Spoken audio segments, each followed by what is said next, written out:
ಅಂಧಕಾರವ ಓಡಿಸು, ಜ್ಞಾನ ಜ್ಯೋತಿಗ ಬೆಳಗಿಸು. ಇದು ನನ್ನ ಯೂಟ್ಯೂಬ್ ಚಾನಲ್. ಎಲ್ಲರಿಗೂ ಆದರದ ಸ್ವಾಗತ.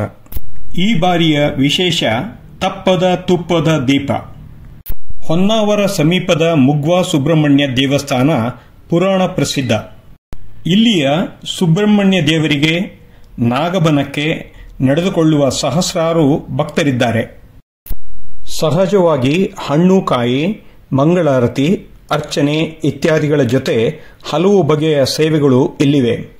ಆದರೆ ಭಕ್ತರೇ ತಮ್ಮ ಕೈಯಾರೆ ತುಪ್ಪದ ದೀಪ ಬೆಳಗುವುದು ಒಂದು ವಿಶೇಷ. ಹೀಗೆ ತುಪ್ಪದ ದೀಪ ಹಚ್ಚಲು ಕಾರಣವಿದೆ, ಅದನ್ನು ನೀವೇ ಕೇಳಿ. ಅಂಧಕಾರ ನಿವೃತ್ತ್ಯರ್ಥಂ ಹೇಳಿ ತುಪ್ಪದ ದೀಪವನ್ನು ಕಲಿಯುವುದರಲ್ಲಿ ವಿಶೇಷವಾಗಿ ಸುಬ್ರಹ್ಮಣ್ಯ ಕ್ಷೇತ್ರದಲ್ಲೂ ಬೆಳಗಬಹುದು.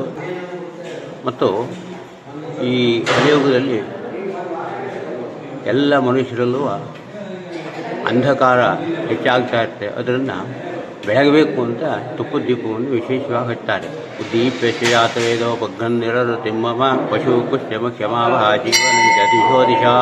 ತಮ್ಮ ಜೀವನದಲ್ಲಿ ಬಹಳಷ್ಟು ಬೆಳವಣಿಗೆ ಇರಬೇಕಾಗ್ತದೆ. ಆದ್ದರಿಂದ ವಿಶೇಷವಾಗಿ ತುಪ್ಪದ ದೀಪವನ್ನು, ಅದರಲ್ಲೂ ಆಕಳಿಂದ ತಯಾರು ಮಾಡಿದಂತಹ ತುಪ್ಪದ ದೀಪವನ್ನು ಹಚ್ಚಿದರೆ ವಿಶೇಷವಾಗಿ ಮನುಷ್ಯನಿಗೆ ಆಯುಷ್ಯ, ಆರೋಗ್ಯ ಅನ್ನುವಂಥದ್ದು ಅನುಗ್ರಹ ಆಗ್ತದೆ ಹೇಳಿ ಹೇಳ್ತೇವೆ.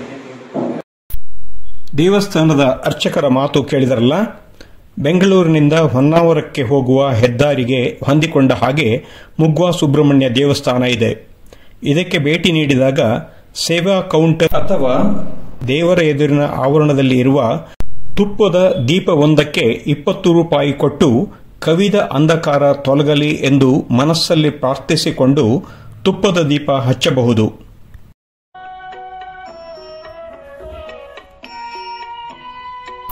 ತಪ್ಪದ ತುಪ್ಪದ ದೀಪ ನೋಡಿದ್ರಲ್ಲ, ಒಂದು ಲೈಕ್ ಕೊಡಿ, ಚಾನಲ್ಗೆ ಸಬ್ಸ್ಕ್ರೈಬ್ ಮಾಡಿ, ಇತರರಿಗೂ ಶೇರ್ ಮಾಡಿ. ಇನ್ನೊಂದು ವಿಶೇಷ ವಿಷಯಕ್ಕೆ ಚಾನಲ್ ನೋಡ್ತಾ ಇರಿ. ಧನ್ಯವಾದಗಳು.